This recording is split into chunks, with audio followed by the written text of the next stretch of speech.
নমস্কার, team thrill চার্জারে আপনাদের স্বাগত জানাই আরেকবার।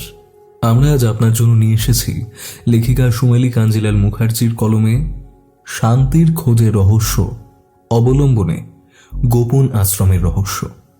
এটি ডিটেকটিভ মাহি সিরিজের দ্বিতীয় কাহিনী। ডিটেকটিভ মাহি সিরিজের প্রথম কাহিনীটি না শোনা হয়ে থাকলে শুনে নিতে পারেন ডেসক্রিপশন বক্সে দেওয়া লিঙ্কে ক্লিক করে কিংবা কমেন্ট বক্সে পিন্ট করা কমেন্টটিতে ক্লিক করে।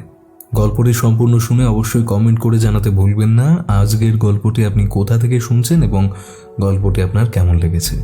তাহলে চলুন শুরু করা যাক আমাদের আজকের কাহিনী, ডিটেকটিভ মাহি সিরিজের দ্বিতীয় কাহিনী, গোপন আশ্রমের রহস্য। সকাল সকাল একটা ফোন কলে ঘুম ভাঙল মাহির। চোখ বন্ধ অবস্থাতেই একটু বিরক্ত হয়ে ফোনটা হাতে নিল সে। এত সকালে কে ফোন করছে? ধুর, অত রাতে ঘুমিয়ে চোখ খোলা যায়? উফ। এরপর চোখটা অনেক কষ্টে খুলে ফোনের স্ক্রিনে নামটা দেখেই মুখে হাসি ফুটে উঠল ওর। আরে, সকাল সকাল একেই দেখছি আমি। হ্যাঁ বল ইশক, গুড মর্নিং। তা এই সময় তোর ফোন? আমি তো ভাবতেই পারছি না রে। আসলে একটু দরকার ছিল তোর সাথে, কিছু জরুরি কথা। হ্যাঁ তো বল না, তো ফর্মাল হচ্ছিস কেন? না রে, এভাবে বলা যাবে না, সামনে বসে বললেই ভালো হবে। আরে কি ব্যাপার বলতো, সকাল সকাল অ্যাপও ফিক্স করছিস? এই, বিয়ের প্রপোজাল দিবি নাকি? উফ মাহি, ব্যাপারটা কিন্তু সিরিয়াস, সো প্লিজ। সিরিয়াস বললে আবার বউ ধুকপুক করে। টেনশন দিস না প্লিজ। এই, তোর বিয়ে ঠিক হয়ে যায়নি তো? বলা যায় না, তোর বাবা তো বসেই আছে তোকে বিদায় করার জন্য। Don't mind, but it's true. না মাহি, এমন কিছুই নয়। ইনফ্যাক্ট ব্যাপারটা আমাদের দুজনেরই নয়, সো ডোন্ট ওয়ারি। তাহলে সিরিয়াস কি ম্যাটার? সব বলবো মাহি, তবে দেখা হলে। তুই আজ সন্ধে 7টার সময় পার্ক স্ট্রিট সিসিডিতে চলে আয়। কোনো প্রবলেম নেই তো? না, আমার আবার কি প্রবলেম? আমি তো বেকার মানুষ, খাই দাই গান গাই। আবার বাজে কথা। শোন, আমি তোর গায়কের ফ্যান, বুঝেছিস? আরও না জানি কত ক্রেজি ফ্যান আছে তোর। আর তাছাড়া তুই এখন ডিটেকটিভ মাহি, কি দারুণ আগের কেসটা সলভ করলি। শোন, তোর সবটা নিয়েই না আমি গর্ব করি, বুঝলি? তাই আর কখনো নিজেকে বেকার বলে ছোট করবি না। আচ্ছা ম্যাডাম, ভুল হয়ে গেছে, সরি। আর বলবো না, সরি সরি। তাহলে চলে আসিস ঠিক টাইমে। Bye and love you. Love you too Ishq. ফোনটা রেখেই মাহি সামনে তাকিয়ে দেখল তার বৌদি অনামিকা হাসি মুখে দাঁড়িয়ে আছে। আরে বৌমনি, কখন এলে? সরি, দেখিনি। দেখবি কি করে, ফোনে যে তোর ইশক ছিল। হ্যাঁ, কিছু দরকারি কথা আছে বলছে, তাই সিসিডিতে যেতে বললো। তাও ভালো, দরকারি কথার বাহানায় বউয়ের সাথে দেখা তো হবে। আচ্ছা শোন, আমি তোর চা রেডি করছি, তাড়াতাড়ি ব্রাশ করে নে। আর একবার বাবার ঘরে যাবি, হ্যাঁ? কি দরকার আছে বললো। আজকের দিনটাই বোধ হয় দরকারি। না, এবার উঠি। বিকেলে সিসিডিতে আগেই পৌঁছে গিয়েছিল ইশিকা। ঠিক 7:05 মাহিও পৌঁছে গেল। সরি রে, লেট করে দিয়েছি বোধ হয়। একেবারেই নয়, আসলে তো আমি বিফোর টাইমে এসেছি, আর তুই জাস্ট 5 মিনিট দেরিতে। ওটা মাফ করাই যায়। বস। চেয়ারে বসে মাহি বলল, না, বুঝতেই পারছি বিষয়টা কতটা জরুরি, কারণ তুই টাইমের আগে এসেছিস, সেটা তো ভাবনা চিন্তার বাইরে। যাই হোক, আর অপেক্ষা নয়, তাড়াতাড়ি বল এবার সবটা। বিষয়টা আমাদের বাড়ির সহায়ক নয়ন কাকাকে নিয়ে। আমাদের বাড়িতে প্রায় 20 বছর হলো কাজ করছে। বাজার করা থেকে গাড়ি ক্লিন করা, বাগান পরিচর্যা করা, এক কথায় আমাদের বাড়ির সমস্তটাই দেখাশোনা করে। শুধু রান্নার আলাদা লোক আছে। তো কাকার এই 2 মাস আগে ব্রেন ক্যান্সার ধরা পড়েছে। ডক্টর বলেছেন অপারেশন করলে হাই রিস্ক আছে, 90% চান্স জ্ঞান না ফেরার। কারণ কাকার হাই সুগার আর থাইরয়েড আছে। এদিকে কাকার পরিবারে তার স্ত্রী আর তার একমাত্র মেয়ে আছে, যাদের একমাত্র সম্বল নয়ন কাকা। তাই এইভাবে হাই রিস্ক নিয়ে অপারেশন করাটা তো ওদের ভাবনা চিন্তারও বাইরে। আর বিষয়টা খরচ সাপেক্ষ। তবে আমরা রাজি ছিলাম হেল্প করতে, কিন্তু ডক্টর যেখানে ওটি করতে চাইছে না, বুঝতেই তো পারছিস কি সিচুয়েশন। খুবই প্যাথেটিক। আর ডক্টর এমনি কতদিন টাইম দিয়েছে? 1 বছর, 2 বছর, এমনকি 5 বছরও বাঁচতে পারে। ওভাবে ফিক্স টাইম বলা যাবে না বলেছে। ওষুধ দিয়েছে ব্যথা কম হবার, আর তো কোনো ট্রিটমেন্ট নেই। তো যাই হোক, কদিন ধরে দেখছি নয়ন কাকা সকালে দেরিতে কাজে আসছে আর খুব ক্লান্ত থাকে। সেদিন আমাদের গাড়ি ক্লিন করতে করতে দেখলাম হঠাৎ মাটিতে বসে চোখটা বন্ধ করে নিল। আমি তো ভাবলাম মাথায় হয়তো পেন হচ্ছে। তাড়াতাড়ি গিয়ে জিজ্ঞাসা করলাম, নয়ন কাকা, তুমি ঠিক আছো তো? সঙ্গে সঙ্গে চোখটা খুলে বলল, হ্যাঁ দিদি, আমি ঠিক আছি। আসলে একটু ক্লান্ত লাগছে। ঠিক আছে, তুমি ছুটি নিয়ে নাও না। এত শরীর খারাপ নিয়ে তোমার কি দরকার কাজ করার? আমার বাবা ঠিক তোমাকে মাসের মাইনে পাঠিয়ে দেবে। তা তো আমি জানি না গো শিখা দিদি, তোমাদের মতো ভালো মানুষ আর হয় না। কিন্তু আমি এখন এমনি ঠিক আছি গো। কদিন হলো আর ব্যথাও হয় না। এই ক্লান্ত ভাব অন্য কারণে। আসলে এই 1 মাস হলো শান্তির খোঁজ আশ্রমে নাইট ডিউটি করছি। তারপর একটু ঘুমিয়েই এখানে চলে আসছি, তো তাই এত ক্লান্ত হয়ে পড়ছি। দেখছো না, কদিন এখানে আসতে একটু দেরি হয়ে যাচ্ছে তাই। কিন্তু তোমার হঠাৎ নাইট ডিউটি করার প্রয়োজন পড়লো কেন? মানে বাবা যা দেয় তাতে তো। না না দিদি, বিষয়টা তা না। এটা অভাবের জন্য করি না, ঋণ মেটাতে করি। ঋণ মেটাতে মানে? কার ঋণ আর কিসের? হ্যাঁ, তোমাদের বলা হয়নি বিষয়টা। আসলে শান্তির খোঁজ আশ্রমে গোপীনাথ বাবা হলেন সব মুশকিল আসান। আমাকে আগেই একজন বলেছিল, তখন কান দিইনি। তারপর ডাক্তার যখন সব আশা শেষ করে দিল, তখন সুধা শ্রেয়া বলল একবার আশ্রমে বাবার কাছে যেতে। তাই শেষ চেষ্টা ভেবেই গেলাম 3 জনে। আর কি প্রমাণ পেলাম, বাবা সত্যি সাক্ষাৎ ভগবান। আমাকে দেখেই বললেন আমি নাকি আরো অনেক দিন বাঁচবো। তারপর কিছু ওষুধ দিয়ে ওগুলো নিয়মিত 2 বেলা খেতে বললেন, আর সুষম খাবার খেতে বললেন। ব্যাস, এইটুকুতেই নাকি আমি ভালো হয়ে যাব। আমরা তো যেন স্বর্গ পেলাম। কি শান্তি যে লেগেছিল। তারপর ওষুধের দাম জিজ্ঞেস করতেই বাবা বললেন, মানুষের জীবনের মূল্য কি আর টাকার বিচারে হয় রে? তবু ওষুধের মূল্য হিসেবে যা তোর মন চায় দে। ওই টাকাটা আমরা গরিব দুঃখীদের দান করে দেব। আচ্ছা বাবা, তাহলে আমার কাছে এখন যা আছে তাই দিচ্ছি। এই যে 200 টাকা আপাতত, পরে আরো দিয়ে যাব। 200 টাকা নিয়ে কলকাতায় রাস্তায় হাঁটছিস? হ্যাঁ, তুই তো তাহলে খুবই গরিব রে। আসলে এখানে আসতেই গাড়িতে অনেকটা টাকা বেরিয়ে গেল, তাই এত দূরে এই জায়গাটা। আর এখানে তো বাসও আসে না। অনেকগুলো বাস চেঞ্জ করলে আমার মেয়ে বউয়ের আবার কষ্ট হয়, তাই গাড়িতেই আসতে হলো। সত্যি এখানে আসতে অনেকেরই একটু অসুবিধা হয়, একটু ভিতরে তো। কিন্তু এই ওষুধ নিতে যে তোকে বারবার এখানে আসতে হবে রে, মানে এতটা খরচা করে বারে বারে আসা, কিরে পারবি তো? হ্যাঁ, তখন তো আর গাড়ি লাগবে না। আমি তো একাই আসবো, অসুবিধে হবে না। না রে, এই শরীরে বারবার আসা তোর পক্ষে সম্ভব হবে না। আমি পরিষ্কার দেখতে পাচ্ছি তুই খুব ক্লান্ত হয়ে পড়বি, হয়তো অসুস্থ হয়ে যাবি আরো। বাবা, আমি 1 মাসের ওষুধ একেবারেই নিয়ে যাব, তাহলে আর অসুবিধে হবে না। আমরা যে 1 মাসের ওষুধ দিই না রে, 1 সপ্তাহের দিই।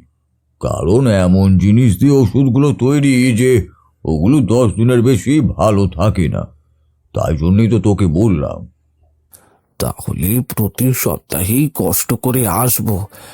আমাকে যে বাঁচাতে হবে বাবা। এই যে আমার মেয়ে শ্রেয়া, কদিন বাদেই ওর বিয়ে দিতে হবে, আর তার জন্য অনেক টাকাও লাগবে। আমি না থাকলে সুধা একা কি করে সবটা করবে? ওদের জন্য আমাকে আরো কটা দিন বাঁচতেই হবে বাবা, বাঁচতেই হবে। বাঁচবি তো, আরো অনেক দিন বাঁচবি তুই। তবে শুধুই আমার ওষুধে জোরে নয়, টাকার জোরেও। তোর মেয়ের বিয়ে নিয়ে একদম তুই ভাবিস না, সব ভালো করে হবে। আর এই সপ্তাহে সপ্তাহে যাতে কষ্ট করে তোকে আসতে না হয়, তারও একটা সমাধান দিচ্ছি তোকে। শোন, আমাদের এই ওষুধ তৈরির কাজে অনেক লোকই লাগে। যেমন ধর, ওষুধ তৈরি করা, সেগুলো প্যাকেজিং করা, তাতে লেবেল লাগানো, আবার কলকাতার বাইরে হলে সেগুলো ডেলিভারিতেও পাঠানো, এরকম অনেক রকমই কাজ হয়। তো আমি চাই তুই এই কাজে আমাদেরকে সাহায্য কর। তাতে মাস গেলে ভালো টাকাও পাবি, আর ওষুধটাও ঠিক সময় নিয়ে নিতে পারবি। আর আমার মনে হয় যে তোর টাকার খুবই দরকার। একটাই তো মেয়ে, তার বিয়ে দিতে হবে তো ভালো করে, নাকি? হ্যাঁ কিরে, ঠিক বললাম তো? হ্যাঁ, তা ঠিকই, কিন্তু আমি যে এক জায়গায় কাজ করি, আর সেখান থেকে যা পাই তাতে ভালো মতোই চলে যায়। আর বাবু অনেক সাহায্য করেন। ওনারা তো আমার অপারেশনের পুরো টাকাটা দিতেও রাজি। ওদের কাজ করে আবার এখানে কি করে?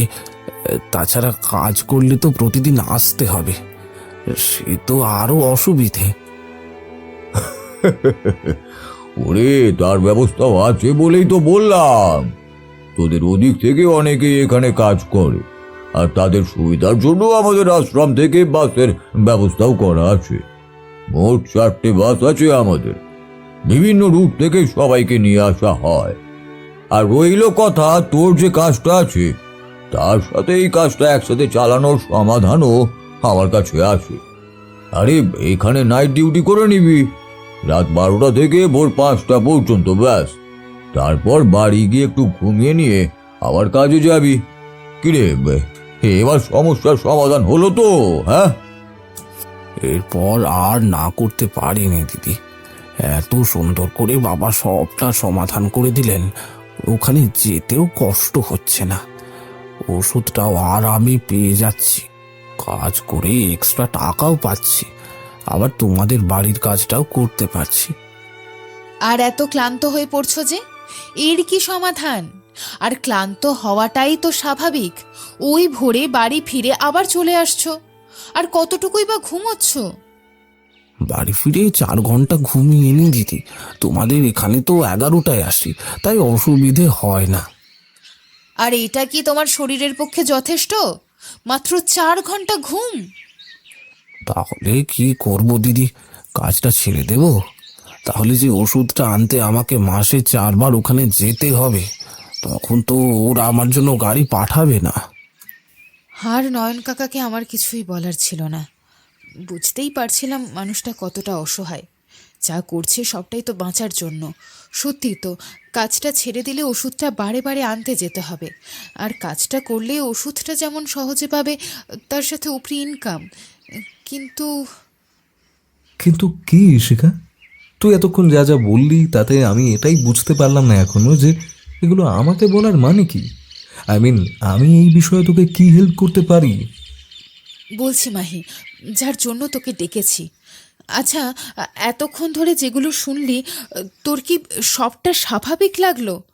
মানে, একজন ক্যান্সার পেশেন্ট যাকে ডক্টর জবাব দিয়ে দিয়েছে, তাকে এত সহজে সুস্থ হবার পথ দেখাচ্ছে এই গোপীনাথ বাবা, আবার ওষুধ দেবার নাম করে কাজ দিচ্ছে, তার সাথে পিক অ্যান্ড ড্রপ ফেসিলিটি। মানে seriously, is it normal? Point, তোর কথায় পয়েন্ট তো আছে। তাহলে তুই কি বলতে চাইছিস? বাবা ভুয়ো, তাই তো?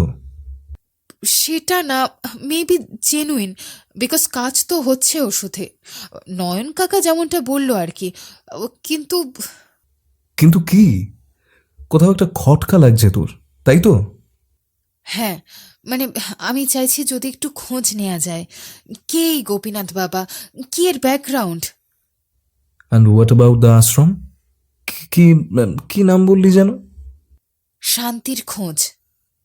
হুম, এটা কোথায়? ওই রামপুরের কাছে বলল। রামপুরে নেমে আবার অটো করে যেতে হয়। কি যেন এক্স্যাক্ট জায়গাটা, আরে নামটা বলেছে, মনে পড়ছে না। আচ্ছা ঠিক আছে, শোন, তোর নয়ন কাকার থেকে ওই আশ্রমের ঠিকানাটা নে প্রথমে, আর অবশ্যই ফোন নাম্বারও। আর গোপীনাথের পুরো নামটা জিজ্ঞেস করবি, মানে যতটা ডিটেলস নয়ন কাকার কাছ থেকে পাওয়া যায়, তারপর আমরা দেখে নেব। ঠিক আছে, আমি আজকেই বাড়ি গিয়ে সবটা জেনে নিয়ে তোকে জানাচ্ছি। আচ্ছা, এটা ওই ওয়েব সিরিজের গল্প না তো? কোনটা বলতো? আরে ওই তো, ওই লোকটা আছে না, কি নাম যেন? যাই হোক, এই ভুয়ো বাবারা কিন্তু এভাবেই বিভিন্ন জায়গায় ছড়িয়ে ছিটিয়ে আছে। তোর সন্দেহটা খুবই জেনুইন। দেখা যাক এক্ষেত্রে কি বেরোয়। ও হ্যাঁ, আরেকজনের ডিটেলসও দরকার। নয়ন কাকাকে যে ওই আশ্রমের খোঁজ দিয়েছে, আমার মনে হয় সে এই গোপীনাথের বিষয়ে অনেকটাই জানবে। ঠিক আছে, আমি সব ইনফরমেশন কালেক্ট করছি। আচ্ছা, আমাদের কফিটা এখন হইল না কেন? পাগল হয়েছিস? সিসিডিতে কি আমাদের টেবিলে এসে কফি সার্ভ করবে? আর তাছাড়া তুই অর্ডার দিয়েছিস কিছু? আরে তোর কথা এত মন দিয়ে শুনছিলাম যে সব ভুলে গেছি। দাঁড়া, আমি দুটো ক্যাপাচিনো আর চিকেন 65 নিয়ে আসছি, বাকি কথা খেতে খেতে হবে। বাড়ি গিয়ে নয়ন দাসকে ডেকে সবটা জেনে নিল ঈশিকা। নয়ন একটু সন্দেহ প্রকাশ করে জিজ্ঞেস করলো, আচ্ছা দিদি, তুমি আমাকে গোপীনাথ বাবা আর শান্তির খোঁজ আশ্রমের বিষয়ে এত কিছু জিজ্ঞেস করছো, কি ব্যাপার? মানে তোমার চেনা জানা কেউ অসুস্থ নাকি? ঈশিকা আসল কথাটা না বলে একটু ঘুরিয়ে বলল, আসলে ওষুধে এত ভালো কাজ হচ্ছে বললে তাই সবটা জেনে রাখছি, কখন দরকার লাগে। হ্যাঁ, তা ভালো করেছো। আসলে তেমন প্রচারণই করেন না, বলেন ভগবান যাকে রাখতে চাইবেন তার কাছে পাঠিয়ে দেবেন, যেমন আমাকে পাঠিয়েছেন। বড্ড ভালো মানুষ, কি সুন্দর বিচার ওনার। একটু বেশি সুন্দর। যাই হোক, আর একটা কথা জানার আছে। কাকা, তোমাকে এই আশ্রমের খোঁজ কে দিয়েছে গো? ভৈরব, ও বাবার আশ্রমে কাজ করে, অনেক দিন আগেই বলেছিল, অবশেষে গেলাম। আচ্ছা, এই ভৈরবের কন্ট্যাক্ট নাম্বার দিতে পারবে, বা বাড়ির অ্যাড্রেস? ও মা, তুমি ওর নাম্বার অ্যাড্রেস নিয়ে কি করবে? মানে ওর সাথে আবার কি দরকার? ও তো গোপীনাথ বাবার কাছের লোক, তাই বাবার কাছে কেউ যেতে চাইলে ওর নাম্বার দিতে পারবো। হ্যাঁ তা ঠিক। বেশ, আমি তোমাকে ওর নম্বরটা দিচ্ছি, আমার ফোনে সেভ আছে, দেখে বলছি। সবটা জেনে নিয়ে মাহিকে রাতেই ফোন করলো ঈশিকা। হ্যাঁ ঈশিকা বল, সব ডিটেলস পেলি? ইয়েস, হোয়াটসঅ্যাপটা চেক কর।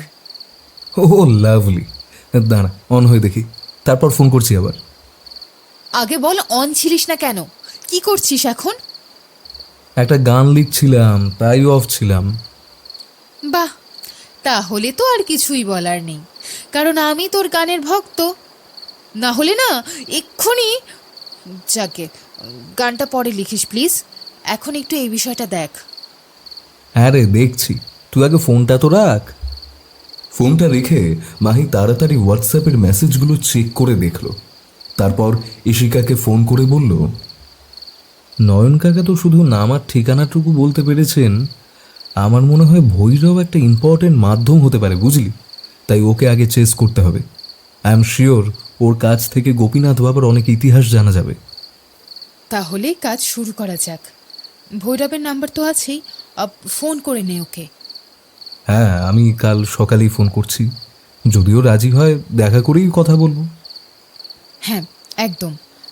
তবে কাল কিন্তু আমি যেতে পারবো না তোর সাথে। আজকের দিনটা অনেক কষ্টে ম্যানেজ করেছি।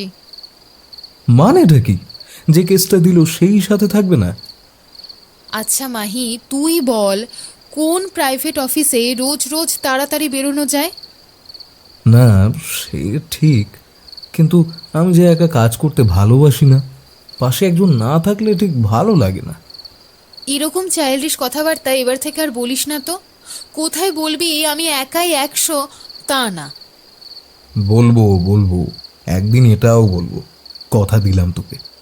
কিন্তু এখনই সে সময় আসেনি ডার্লিং।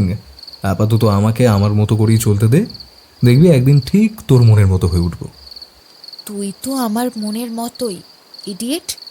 সেই একদিনের অপেক্ষা করার তো আমার দরকার নেই, শুধু কয়েকটা জিনিস একটু আপডেট করার দরকার। যাই হোক, তুই তাহলে বৌমণিকে নিতে পারিস তো? Yes, good idea Ishq. বৌমনির আবার ওয়াটসন হবার খুব শখ, মানে সেদিন বলছিল আর কি। বললেই এক কথায় রাজি হয়ে যাবে। আচ্ছা, রাখছি তাহলে, bye and love you. Love you too Mahi, and all the best. Mahi পরের দিন সকালে অনামিকাকে বলতেই সে উচ্ছ্বসিত হয়ে বলল, তাহলে ফাইনালি আমি ওয়াটসনের রোলটা পেলাম। হ্যাঁ, গ্রেট। হ্যাঁ, ইশিকা না গেলে তুমি ছাড়া আর কে ভরসা বলো? তবে রে, সেলফিশ কোথাকার, যাবো না, যা। আরে বাবা, মজা করছি, দাঁড়াও আগে ব্যাটাকে ফোন করে দেখি কি বলে। ভৈরবকে ফোন করলো মাহি। হ্যালো, কে? আমি মহেন্দ্র বলছি, আপনার সাথে একটু দরকার ছিল। মহেন্দ্র? কে মহেন্দ্র? আমি তো আপনাকে চিনি না। আপনার আমার সাথে কি দরকার? কিছু কথা জানার ছিল আপনার কাছ থেকে, ওই গোপীনাথ বাবার বিষয়ে। গোপীনাথ বাবার বিষয়ে জানতে চান কেন? আসলে আমার একজন রিলেটিভ খুবই অসুস্থ, অনেক ডাক্তার দেখিয়ে টেস্ট করেও লাভ হচ্ছে না। একজনের কাছে শুনলাম বাবা নাকি খুব ভালো ওষুধ দেন, তাই বাবার বিষয়ে একটু বিস্তারিত জানতে চাই। দেখুন, বাবা যা ওষুধ দেন তাতে সত্যিই কাজ হয়। এবার নিজে যাচাই করে নিন, সেই ওষুধ রুগীকে খাইয়ে দেখুন তা কেমন কাজ করে।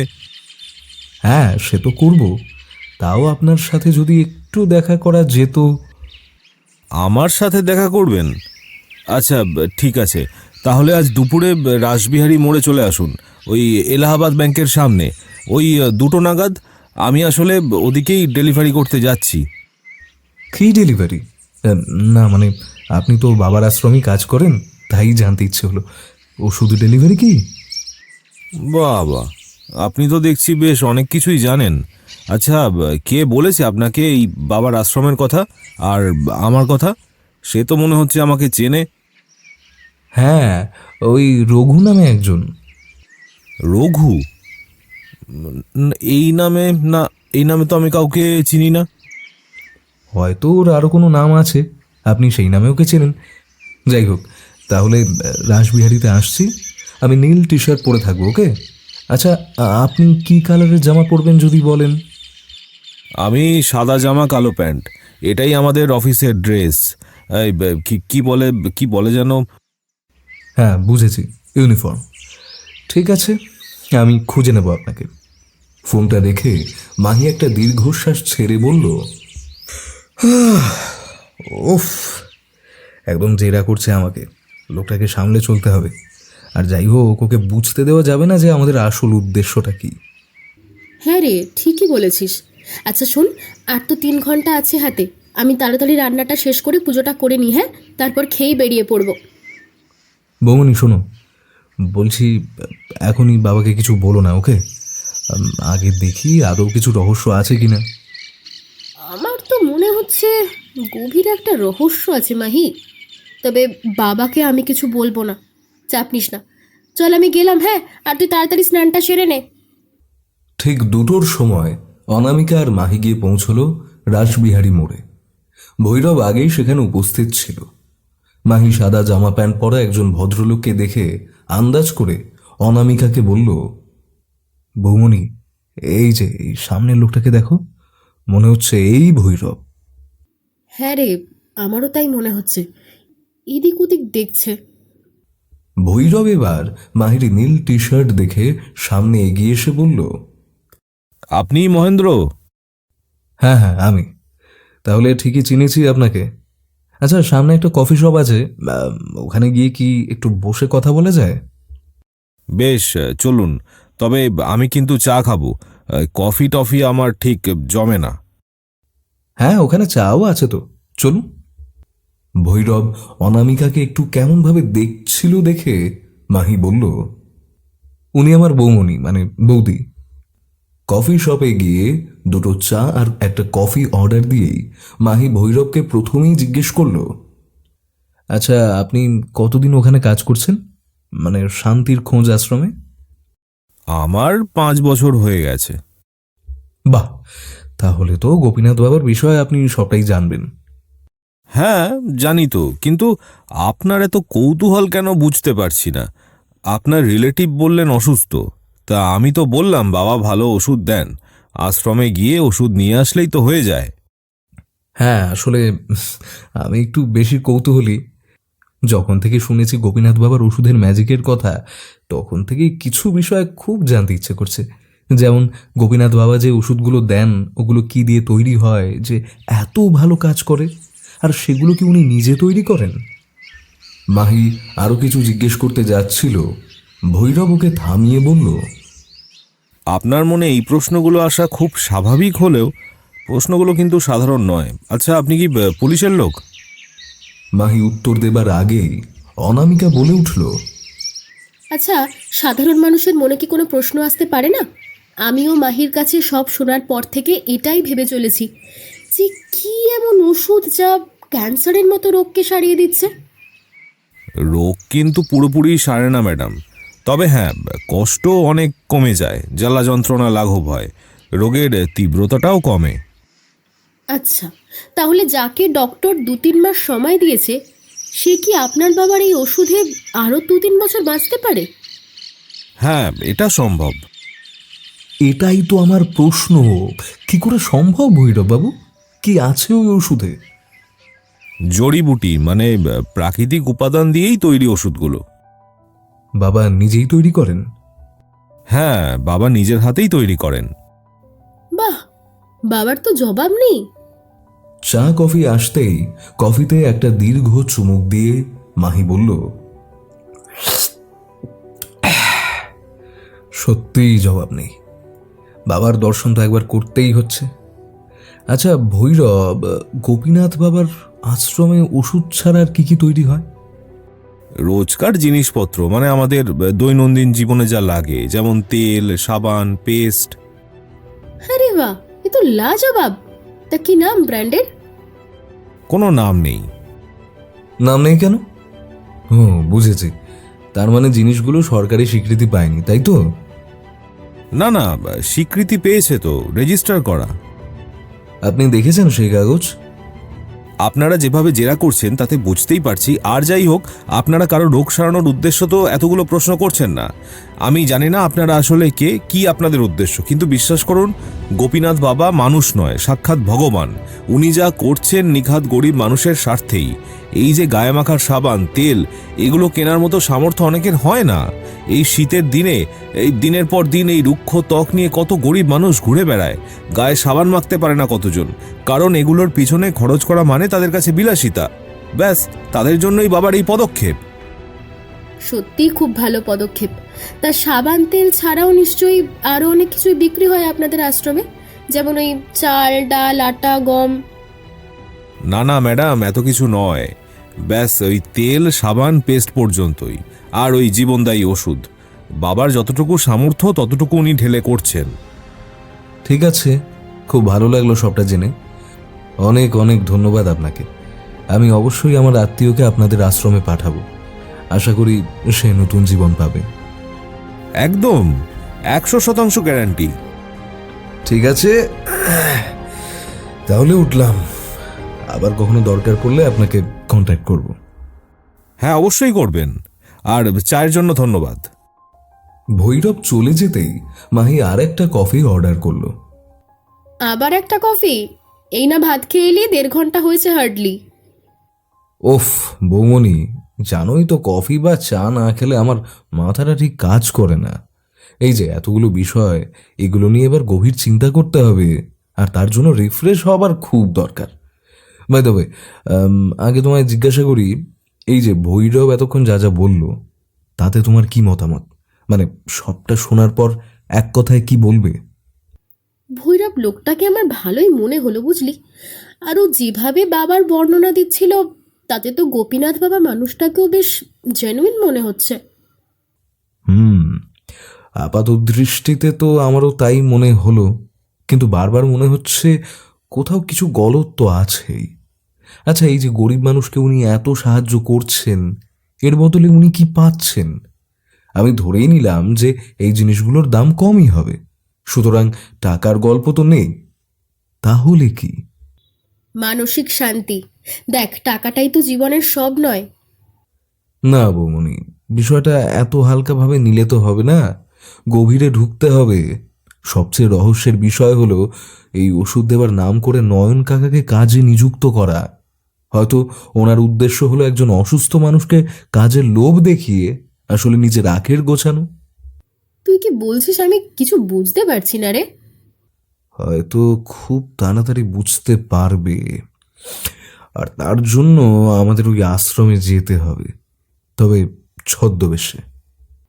বাহ, তাহলে তো পুরো সিনেমা রে। তা আমরা কি সাজবো?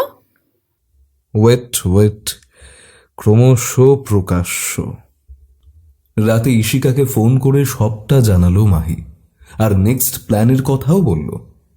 কিন্তু মাহি, লজিক্যালি লোকটা জেনুইন মনে হচ্ছে। সত্যি হয়তো গরিব মানুষের জন্যই সবটা করছেন উনি। কিন্তু কিছু ব্যাপার যে আমাকে খুবই ভাবাচ্ছে ইশিকা, আর তার জন্য আমাদের নেক্সট মিশন শান্তির খোঁজ আশ্রম। কবে যাবি? কালকেই। তোর তো ছুটি আছে, আশা করি অন্য কোনো প্রোগ্রাম নেই। না, সে নেই। তা আমি আর তুই যাব তাহলে? বৌমনি যাবে না? যাবে তো, আরে তিনজনেই যাব। একটা গল্প সাজিয়ে নিতে হবে বুঝলি। শোন, কাল সকালে চলে আয় আমার বাড়িতে, প্রথমে সবটা প্ল্যান করে নেব, তারপর সেই মতো বেরিয়ে পড়ব। কিসের এত প্ল্যান রে? কি চলছে বলতো তোর মাথায়? মাহি কিছু বলল না, শুধু হাসল। পরের দিন সকালে ইশিকা আসতেই পুরো প্ল্যানটা বলল মাহি। সব শুনে অনামিকা বলল, মাহি, তোর প্ল্যানটা কিন্তু মন্দ নয়, তবে রিস্ক আছে কিন্তু। হ্যাঁ মাহি, ভালো রিস্ক আছে। দেখ, ধরা পড়ে গেলে কি হবে জানি না। না জানি ওরা কেমন লোক। আরে এত ভয় পাচ্ছিস কেন বৌমনি? তুমিও ভয় পাচ্ছ? আরে রিল্যাক্স, টেক ইট ইজি। আমি আছি তো, কিচ্ছু হবে না। আর আমরা তিনজনে খুব সুন্দর করে সবটা সামলে নেব, দেখবে। বেশ, তোর কথায় ভরসা রাখলাম। তাছাড়া বৌমনি, চিন্তা কিসের? শহীদ হলে তিনজনে একসাথেই হব, কি আছে? যা বলেছ ঈশিকা। মাহি দুজনকেই আশ্বস্ত করে বলে উঠল, ও হ্যালো, কেউ শহীদ হব না, ভুলে যাস না আমাদের এখনো বিয়ে হয়নি। বিয়ের লাড্ডু না খেয়ে তো মরছি না ভাই। তাছাড়া বিয়ের পর তো এমনিতেই শহীদ হব, কি বৌমনি? হ্যাঁ, আমি নিজে গলা টিপব তোর, শয়তান। তবে তো সেই মৃত্যুটাও সুখের। উফ, তোরা কি শুরু করলি বলতো? আরে মজা করছি বৌমনি। মজা?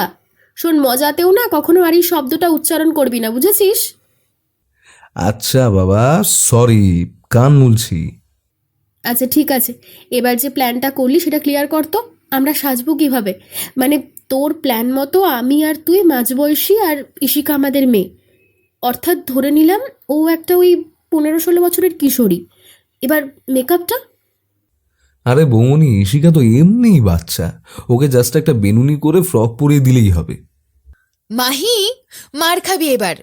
ভুলে যাস না, কেসটা কিন্তু আমার জন্যই পেলি। তা ঠিক, শেষে ফিস পাবো না, কি দরকার ভাই। না, আমি চুপ করে গেলাম। ফিজ আমি তোকে দেব নাকি? কেসটা যখন তুই দিয়েছিস তাহলে তুই তো আমার ক্লায়েন্ট। হ্যাঁ, কথাটা অবশ্য ভুল বলিসনি। আচ্ছা, এই কথাগুলো থাক না। মাহি, সিরিয়াসলি বল না কিভাবে কি করবি? বৌমনি, আমার আর তোমার মেকআপ করার জন্য একজনকে ডাকছি, কারণ আমাদের মাঝবয়সী দেখানোর জন্য মেকআপ দরকার। আর ঋষিকা, তুই একটা এমন ড্রেস পর যাতে তোর বয়সটা অনেকটা কমে যায়, আর মেকআপ আমার লোক করে দেবে। এই, তোর আবার মেকআপের লোক কে আছে রে? আছে বৌনি, আছে, সে এক্ষুনি আসবে। মেকআপ আর্টিস্ট এসে তিনজনকেই যথাযথ মেকআপ দিল।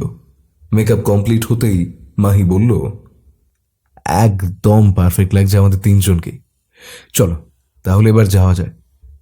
অ্যাড্রেস ফলো করে দুপুরেই তিনজনের শান্তির খোঁজ আশ্রমে গিয়ে পৌঁছল। বাইরে দাঁড়িয়ে প্রথমে ভালো করে আশ্রমটা দেখতে লাগলো ওরা। মাহি, জায়গাটা বেশ শান্ত। হ্যাঁ, খুবই নিরিবিলি, আশেপাশে কোনো জনবসতিও নেই দেখছি। মাহি, এমন একটা জায়গায় আশ্রম করার কিছু একটা গভীর উদ্দেশ্য থাকতে পারে। বৌমনি, সেটা জানতেই তো আমাদের এই দুঃসাহসিক অভিযান। চলো প্রবেশ করা যাক। আশ্রমে প্রবেশ করতে ওরা দেখল সবাই সাদা কালো পোশাকে ঘোরাফেরা করছে। সামনে একটা বারান্দায় একজন কম বয়সী ছেলে বসে আছে। তার কাছে গিয়ে মাহি বলল, আমরা গোপীনাথ বাবার সাথে দেখা করতে চাই, উনি কি আছেন? ছেলেটা প্রথমেই জিজ্ঞেস করলো, কি বিষয়? আর আপনারা কোথা থেকে এসেছেন? আমরা অনেক দূর থেকে এসেছি গো, একটু বাবার সঙ্গে দেখা করিয়ে দাও না, বাবাকে কটা মনের কথা বলবো। বেশ, আপনারা বসুন, আমি দেখে আসি বাবা কি করছেন। আসলে এটা বাবার শয়নের সময়, দুপুরে আহারের পর 1 ঘন্টা মাত্র চোখ বুজেন। বাহ, কি সুন্দর বিচার বাবার। জয় বাবা গোপীনাথের জয়।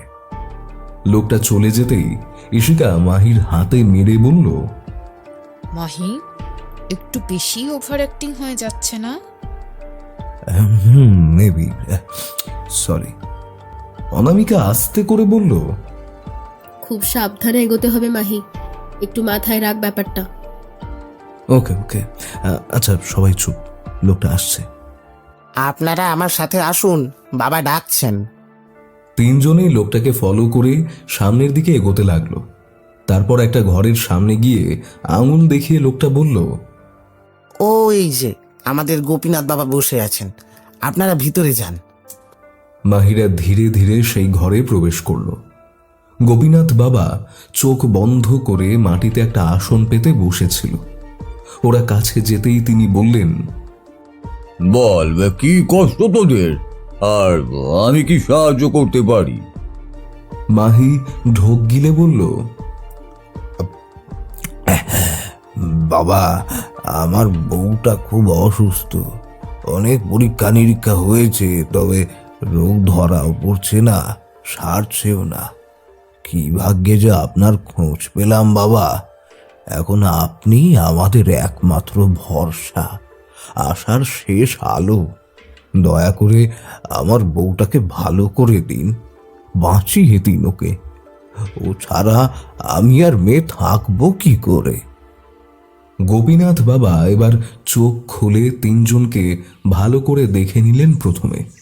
তারপর অনামিকার দিকে তাকিয়ে বললেন, এত সুন্দর বউ তোর, অথচ এত অসুস্থ, দেখে তো বিশ্বাসই হচ্ছে না রে।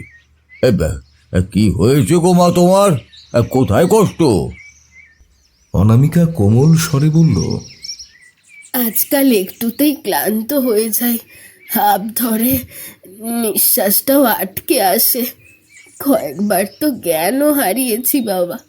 মাঝে মাঝে এত কষ্ট হয়, মনে হয় যেন মরেই যাব, অথচ আমার সব রিপোর্ট নর্মাল। আর তাই জন্যে ডাক্তাররাও আর কিছু করতে পারছে না, কারণ রোগ নির্ধারণ না হলে তারা কী বা চিকিৎসা করবে। অথচ আমার কষ্ট দিন দিন বেড়েই চলেছে, জানি না আর বাঁচবো কিনা। এরকম বলে না রে মা, এরকম বলে না। তুই আরো অনেক দিন বাঁচবি, আমি পরিষ্কার দেখতে পাচ্ছি, তুই তোর নাতি নাতনিও দেখতে পাবি। সত্যি বলছেন বাবা? না মানে, আপনি তো ঈশ্বর, যা বলেন তাই হয় শুনেছি, কিন্তু আমি যেন আমার কানকে বিশ্বাস করতে পারছি না। ওরে, তুই ঠিকই শুনেছিস, তোর বউ আরো অনেক দিন বাঁচবে রে। ও ওর তো এখন সবে মাঝ বয়স, ও তোর সাথেই বুড়ি হবে। এ কথা শুনে আমি পরম শান্তি পেলাম বাবা। দয়া করে আপনার চরণে একটু আশ্রয় দিন। গোপীনাথের পায়ে মাথা ঠুকল মাহি, আর অনামিকাকেও বলল, বাবাকে মাথা ঠুকে প্রণাম করো বউ। বাবা সত্যি সাক্ষাৎ ভগবান। শোনা মা, তুইও আশীর্বাদ নে। অনামিকা আর ঈশিকা অনিচ্ছা সত্ত্বেও গোপীনাথের পায়ে মাথা ঠুকে প্রণাম করল। গোপীনাথ বাবা এবার ওদের দুজনের মাথায় হাত রেখে বললেন, তোদের আমি আশীর্বাদ করলাম রে, দীর্ঘজীবী হ। এই নগেন, নগেন, কোথায় গেলি রে বাপ? সেই ডাক শুনে পাশের ঘর থেকে একটা লোক বেরিয়ে এলো। হ্যাঁ বাবা বলেন। এই আমার নতুন তৈরি করা শ্বাসকষ্টের ওষুধের বাক্সটা নিয়ে আয় তো। আনছি বাবা। শুধু শ্বাসকষ্টের ওষুধ খেলেই বউ ভালো হয়ে যাবে বাবা? নিয়মিত মায়ের ধ্যান করতে হবে, আমার ভৈরবী মায়ের, বুঝলি? আমাদের আশ্রমে ওনার নিয়মিত পুজোও হয়। যারাই ওনার সেবায়েত হয়ে থেকেছে তারা জীবনে সকল দুঃখ কষ্ট থেকে মুক্তি পেয়েছে রে। তোর বউ ওনার স্মরণে এলেই একদম সুস্থ হয়ে যাবে। কিরে মা, আমার ভৈরবী মাকে ভালোবাসতে পারবি তো? থাকতে পারবি তো ওনার কাছে? হ্যাঁ। অনামিকা কিছু বলতে পারল না, মনে মনে একটু ভয়ই পেল। মাহিও কিছুটা সংশয় নিয়ে বলে উঠল, বাবা, আপনি কি ওকে এখানে থাকতে বলছেন? পরিষ্কার করেই তো বললাম রে, কদিন এখানে রেখেই দেখ, দেখবি একদম সুস্থ হয়ে বাড়ি ফিরবে। একদিকে মায়ের ধ্যান জ্ঞান করবে, আর একদিকে ঠিক সময় মতো ওকে ওষুধ দেওয়া হবে, প্রয়োজনীয় খাবারও দেওয়া হবে, যেগুলো ওকে সুস্থ করতে সাহায্য করবে। মাহিরা তিনজনই কিছুক্ষণ চুপ করে গেল। গোপীনাথ তা দেখে বললেন, এই তোদের মনে এত দ্বন্দ্ব কিসের রে? এত কি ভাবছিস? হ্যাঁ, আমি তো সুস্থ হওয়ার পথই দেখালাম রে। এই মেয়ে, তোর নাম কি রে? তুই চাস না তোর মা সুস্থ হয়ে যাক? বল দেখিনি। ঈশিকাকে উদ্দেশ্য করে কথাটা বললেন গোপীনাথ। ঈশিকা কি বলবে বুঝতে পারছিল না। মাহি বিষয়টা সামাল দিয়ে বলল, ও আবার চাইবে না? মায়ের চিন্তায় ওর রাতে ঘুম নেই। মা ভালো না হওয়া পর্যন্ত যে ও শান্তি পাবে না। তাহলে আর চিন্তা কি? উপায় তো বলেই দিলাম, এবার ব্যাগপত্র নিয়ে এখানে চলে আয়। মাহি গলাটা ঝেড়ে বলল, বাবা, ও যদি এখানে যাওয়া আসা করে তাতে হবে না? না, আসলে এখানে থাকার ব্যাপারটায় ও একটু চিন্তিত। যতই হোক, আমাকে আর মেয়েকে ছেড়ে এখানে একা থাকাটা। কোনো সমস্যা নেই, এখানে অনেকেই থাকে। বৌমা আমার মিলেমিশে সুন্দরভাবেই থাকতে পারবে। ওরই বয়সী কত মহিলারা আছে এখানে। সবই ঠিক আছে, কিন্তু এখনো কিন্তু? কেন রে? আমাকে কি বিশ্বাস করতে পারছিস না? এ কি বলছেন বাবা? আপনি তো আমাদের মনে আলো জ্বালিয়েছেন। আপনার চিকিৎসায় বউ ভালো হয়ে যাবে, ব্যাস এটুকুই তো চাই আমরা। আপনার চরণে কোটি কোটি প্রণাম বাবা। এভাবেই আমাদের মতো অসহায় মানুষদের পথ দেখিয়ে চলুন। বউ, চলো চলো, ব্যাগ গুছিয়ে এখানে চলে আসবে কাল। হ্যাঁ। অনামিকা আশ্চর্য দৃষ্টিতে দেখল মাহির দিকে, আর ঈশিকা তো রাগে চোখ রাঙিয়ে দেখছিল মাহিকে। মাহি ওদের ইশারায় শান্ত থাকতে বলল, তাহলে আমরা এখন আসি বাবা। কাল বউকে নিয়ে একদম সকাল সকাল চলে আসবো। আবার কাল কেন রে? এখন থেকেই তো মা আমার থাকতে পারে। হ্যাঁ, এখানে জামা কাপড় খাবার সবই তো আছে। বৌমাকে তো এখানে থাকলে লাল পাড়ে সাদা শাড়ি পরতে হবে। তুই শুধু কাল সকালে এসে ওর দরকারি জিনিসপত্রগুলো দিয়ে যাবি, তাহলেই হবে।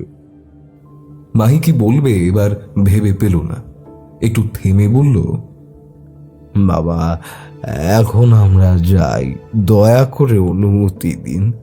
ঘরে কিছু কাজ আছে, সেগুলো সামলে নিয়ে কালও চলে আসবে। বেশ, যা তাহলে। আর শোন, বেশি বেলা করবি না, সকাল 8টার মধ্যে চলে আসবি। সকালের পুজোটা বৌমার হাতেই করাবো। অনামিকা মাহির দিকে তাকিয়ে কিছু যেন বলতে চাইল। মাহি আবারও ইশারায় চুপ করতে বলল। তারপর হাত জোর করে গোপীনাথকে বলল, আচ্ছা বাবা, 8টার মধ্যেই চলে আসবো আমরা। চললাম তাহলে। তিনজনেই হাত জড়ো করে বিদায় নিল। যাওয়ার পথে আশ্রমের ঘরগুলো যতটা দেখা যাচ্ছিল ভালো করে দেখছিল মাহি। চারপাশের পরিবেশটা খুব ভালো করে অবজার্ভ করছিল ঈশিকা আর অনামিকাও। তারপর আশ্রম থেকে বেরিয়ে একটু দূরে যেতেই অনামিকা আর ঈশিকা হঠাৎ দাঁড়িয়ে পড়ল আর তীব্র দৃষ্টিতে মাহির দিকে তাকালো। কি এভাবে কি দেখছিস আমাকে? হ্যাঁ, কি করেছি আমি? কিচ্ছু করিসনি, তাই না? মাহি, তোকে তাহলে এবার বুঝিয়ে বলতে হবে যে তুই কি ব্লান্ডারটা করে এলি। ও, এবার বুঝেছি। আশ্রমে থাকার ব্যাপারটা নিয়ে তোমরা বলছো, তাই তো? আরে ও নিয়ে চাপ নিচ্ছ কেন? আরে আসবো নাকি এখানে পাগল? ওই জন্যই তো ছুতো করে পালিয়ে এলাম। কথাটা বলেই মাহি সামনে তাকিয়ে দেখলো একজন লোক তাদের সামনেই দাঁড়িয়ে আছে। মাহি বেশ বুঝলো আসলে সে ফোন করার বাহানায় তাদের উপরই নজর রাখছে।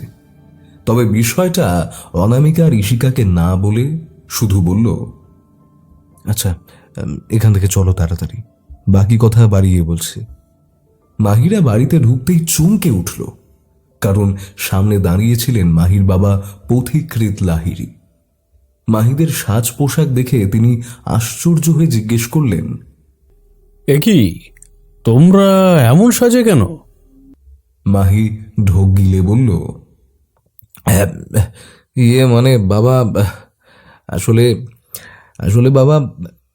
আসলে কি মাহি, পরিষ্কার করে বল তো গল্পটা কি? তুই, বৌমা, ঈশিকা তিনজনে মিলে এরকম সাজে কোথায় গিয়েছিলিস? আর এমনভাবে ঘরে ঢুকছিস যেন নিজের বাড়ি না অন্য কারোর বাড়িতে ভয়ে ভয়ে ঢুকছিস মনে হচ্ছে।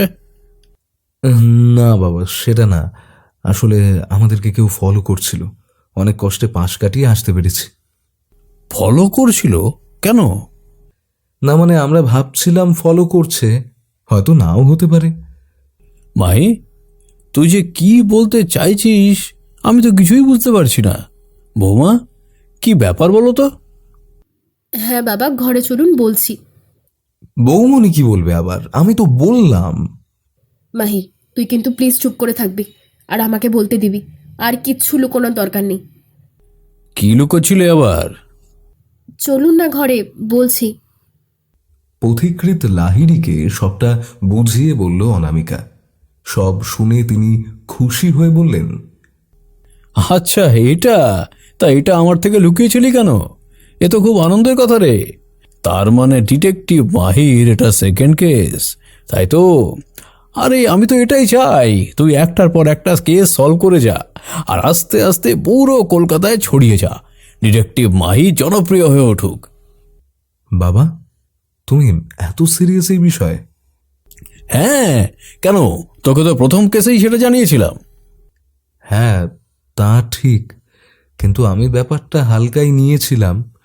এনিওয়ে, থ্যাংক ইউ বাবা, অ্যান্ড সরি বিষয়টা বলিনি বলে। আসলে ভাবলাম আগে জেনে নিই বিষয়টা সত্যিই কতটা রহস্যের, আদৌ কোনো তদন্ত করার মতো বিষয় কিনা, এগুলো জেনে তারপর তোমায় অবশ্যই জানাতাম। তা এখনো পর্যন্ত কি বুঝলি?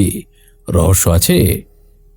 হ্যাঁ আঙ্কেল, গভীর রহস্য আছে, আর তার জন্য আমাদেরকেও গভীরে ঢুকতে হবে। ঈশিকা হয়তো আরো কিছু বলতে যাচ্ছিল, কিন্তু মাহি তাড়াতাড়ি বলে উঠল, বাবা আমি তোমাকে সবটা আপডেট দেব, কদিন সময় দাও, তদন্তটা জোরদার করি, প্রমিস করছি সব জানাবো তোমায়। আচ্ছা ঠিক আছে, অল দ্য বেস্ট। আমি এবার আমার ঘরে গিয়ে একটু নিউজ দেখি। আর ঋষিকা, এভাবেই মাঝে মাঝে একটু দেখা দিও মা, খালি অফিসে করলে হবে? এই বুড়োটাকে একটু সময় দেবে না? এরকম কেন বলছো আঙ্কেল? নিশ্চয় সময় দেব, আমি আবার নেক্সট উইকেই আসবো। বাহ বাহ, খুব ভালো। নাও তোমরা এবার কথা বলো, আর বৌমা একটু পরে একটু চা দিও, হ্যাঁ? হ্যাঁ বাবা, আমি জাস্ট ফ্রেশ হয়ে চা করছি।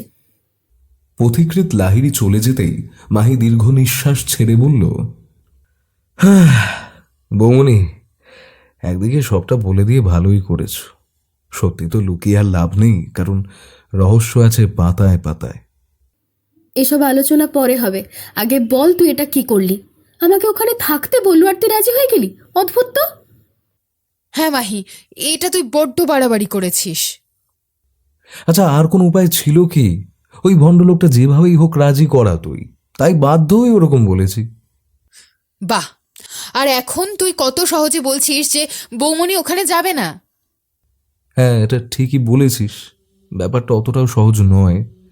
জানিস, ওরা রীতিমতো আমাদের ফলো করছিল, তাই তো রাস্তায় আমি আর কিছু বললাম না। ভাগ্যিস লোকটাকে দেখে নিয়েছিলাম। সে কি রে, এ তো ভয়ঙ্কর ব্যাপার। তা ওদের লোক বাড়ি পর্যন্ত আসেনি তো? না না, আমি ওদের চোখে ধুলো দিয়ে তো তোমাদের নিয়ে তাড়াতাড়ি অন্য রাস্তা দিয়ে চলে এলাম। যাই হোক, বিষয়টা হলো, এই গোপীনাথ বাবার অনেক রহস্য আছে, আর তা জানার জন্য আমাদের দারুণ কিছু একটা ভাবতে হবে। ওর চালেই ওকে মাত করতে হবে। ঠিক কি করতে চাইছিস বলতো তুই? দেখ, একটা বিষয় তো পরিষ্কার হলো, লোকটা এভাবেই অসুস্থ মানুষদের সুস্থ করার লোভ দেখিয়ে ফাঁদে ফেলে। কখনো কাউকে কাজে নিযুক্ত করে, তো কখনো আবার আশ্রমের সেবায়েত বানিয়ে নেয়। এবার প্রশ্ন হলো, ওর কি লাভ? ইশিকা, তোর নয়ন কাকার ক্ষেত্রে যেটা হয়েছে তা হলো, ওর ওই প্রোডাক্ট বিক্রির কাজে অনেক লোক লাগে, তাই কাকাকে সুস্থ করার বাহানায় আসলে নিজেদের সুবিধার জন্যই ওনাকে কাজে নিয়েছে। কিন্তু বৌমনির কেসটাই ভাবাচ্ছে, কি উদ্দেশ্য ওর? বৌমনিকে সেবায়েতে নিযুক্ত করে ওর কি লাভ? এছাড়াও আরো যে প্রশ্নগুলো আসছে সেগুলো হলো, আসলে আশ্রমের নামে কি কি হয় ওখানে? ওষুধ আর জিনিসপত্র বিক্রির বাহানায় বাবার আসলে কোন স্বার্থ সিদ্ধি হয়? কারণ ওগুলোর কোনোটাই তো দামি নয়। সুতরাং টাকার গল্প তো নেই এখানে। তাহলে কিসের লোভে এই ফাঁদ? মাহি, তোর প্রশ্নগুলো কিন্তু খুবই মূল্যবান, কিন্তু এর উত্তর কিভাবে পাওয়া সম্ভব? তুই বললি দারুণ কিছু একটা ভাবতে হবে, তা কিছু কি মাথায় এসেছে তোর? হ্যাঁ বৌমনি, একটা দারুণ প্ল্যান চলছে মাথায়, কিন্তু এর জন্য তোমাকে কোঅপারেট করতে হবে। মানে সবটাই তোমার হ্যাঁ না এর উপর নির্ভর করছে বৌমনি। মাহি, আর সাসপেন্স না রেখে বলই না, বৌমনিকে কি করতে হবে? ওই যে বললাম, ওই গোপীনাথের চালেই ওকে মাত দিতে হবে। অর্থাৎ ও যা চাইছে তাই হোক। আমরা এইভাবেই নিজেদের কার্যসিদ্ধি করব। মাহি, তুই কি আমাকে ওখানে গিয়ে থাকতে বলছিস? আমারও তাই মনে হচ্ছে বৌমনি, ও এরকমই কিছু ইঙ্গিত করছে। হ্যাঁ, তোমরা ঠিকই বুঝেছ, আমি এক্স্যাক্টলি এটাই বলছি। দেখ, এই গোপীনাথ বাবার ভণ্ডামি প্রমাণ করতে হলে আমাদের সলিড প্রমাণ চাই, আর এত সহজে কিন্তু সেই প্রমাণ জোগাড় করা যাবে না। দেখলেই তো বৌমনি, ওই ভৈরব এত কিছু বলল, কিন্তু এমন কিছু বলেনি যাতে এই গোপীনাথ বাবার বিষয়ে কোনো গভীর প্রশ্ন জাগে। হতেই তো পারে ও সত্যি গরিব মানুষদের ভালো করে। হ্যাঁ, আমরা আগে থেকে ওকে সন্দেহ করছিলাম, তাই এই তদন্ত চালাচ্ছি। না হলে তো, অবশ্য ভৈরব শুধুই ডেলিভারি করে, ও তো আর আশ্রমে থাকে না, তাই হয়তো সত্যি আশ্রমের ভিতরের গল্প কিছুই জানে না। এদিকে আমরা তো আশ্রমেও গেলাম, কই তেমন কিছু দেখলে যাতে ওই গোপীনাথের কোনো পর্দা ফাঁসা, কিচ্ছু পাবে না। বেটা এমন ফাঁদ পেতেছে কেউ ওর চুলও পাকা করতে পারবে না। এক কথায় সোজা চোখে দেখলে মনে হবে ও সত্যিই একজন ভালো মানুষ। না, ভুল বললাম, সাক্ষাৎ ভগবান। তাই ওর আসল রূপ সামনে আনতে গেলে আমাদের এবার সবটা বাঁকা চোখে দেখার ফাঁদ পাততে হবে, আর তার জন্য ওর কাছাকাছি থাকা দরকার। কিন্তু মাহি, এটা হাই রিস্ক। না জানি বৌমনির সাথে ওখানে কি করা হবে। আর যাই হোক, এমনি এমনি তো ওরা বৌমনিকে ওখানে রাখতে চায়নি। একদম, হ্যাঁ, এটা পরিষ্কার যে বৌমনির ওপর ওর নজর পড়েছে মানেই ওর কোনো নোংরা উদ্দেশ্য আছে। আর এসব আন্দাজ করেও আমি বলছি, বৌমনির ওখানে যাওয়াটা দরকার। আমার বিশ্বাস একদম সলিড কিছু পাওয়া যাবে। আর বৌমনিকে সিকিউরিটি কে দেবে যদি বৌমনির সাথে কিছু? মামাবাবু আছে তো। আরে ওনাকে আমি এমনিতেই ফোন করে বলতাম ওখানে নজর রাখার জন্য, আর তারপর সুযোগ বুঝে একদিন পুরো টিম নিয়ে রেইড মারতে। কিন্তু পরে ভাবলাম যদি অন্যভাবে প্রমাণ জোগাড় করা যায় তাহলে আমাদের কাজ আরও তাড়াতাড়ি হবে। আর গোপীনাথ নিজেই সেই ব্যবস্থা করে দিল। ও যখন প্রথমে বৌমনিকে থাকতে বলল, আমিও ভয় পেয়েছিলাম, তাই ওখান থেকে বেরিয়েও এটাই ভেবেছি যে আর ওখানে না গেলেই বিষয়টা মিটে যাবে। কিন্তু এখন যত ভাবছি ততই মনে হচ্ছে গোপীনাথের কথা মতোই সবটা করলে আসলে আমাদেরই স্বার্থসিদ্ধি হবে। দেখ, একদিকে পুলিশের নজরদারি তো থাকবেই, আর একদিকে বৌমনি প্রমাণ জোগাড় করার চেষ্টা করে যাবে, আর কিছু পেলেই আমাদের জানাবে। সেই বুঝে রেইড মেরে ওর সব রহস্য ফাঁস করব আমরা। একেবারে হাতে নাতে ধরা হবে মালটাকে, পালানোর কোনো পথ পাবে না। আর বৌমনির জন্য ওখানে বাইরে 24 ঘন্টা সিকিউরিটি তো থাকছে। বৌমনি ফোনে আমাদের সাথে নিয়মিত যোগাযোগ রাখবে, আর কিছু উল্টোপাল্টা দেখলেই আমাদের জানাবে। আরও বেটার কি করা যায় মামাবাবুর সাথে কথা বলে সেটা ফিক্স করে নেব। এবার বৌমনির যদি কোনো আপত্তি না থাকে তাহলে মিশন শুরু করা যাক। অনামিকা এতক্ষণ চুপ করে সবটা শুনছিল, এবার বলল, আমার কোনো আপত্তি নেই মাহি, তুই দারুণ ভেবেছিস প্ল্যানটা। আমি কালই যাব ওখানে, আর এই ভণ্ড বাবার সব রহস্য এবার ফাঁস হবে।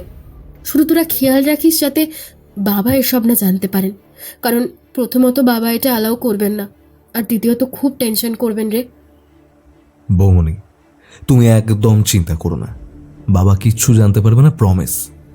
আর তুমি দিদির বাড়ি যাচ্ছ বলে দিও। কিন্তু বৌমনি, মেবি তোমার লাইফ রিস্ক আছে ওখানে, প্লিজ আর একবার ভেবে নাও। আর মাহি, আমি তোকেও বলছি, প্লিজ একটু ভাব। দেখ, তোর প্ল্যানটা নো ডাউট দারুণ, কিন্তু বৌমনিকে এভাবে বিপদে ফেলে। অনামিকা ইশিকাকে থামিয়ে বলল, আর কারোর কিচ্ছু ভাবার নেই ইশিকা, সব ফিক্সড। আর আমি মাহির ওপর সম্পূর্ণ আস্থা রাখি। আমি জানি ও ওর বৌমনিকে কিচ্ছু হতে দেবে না। Love you বৌমনি।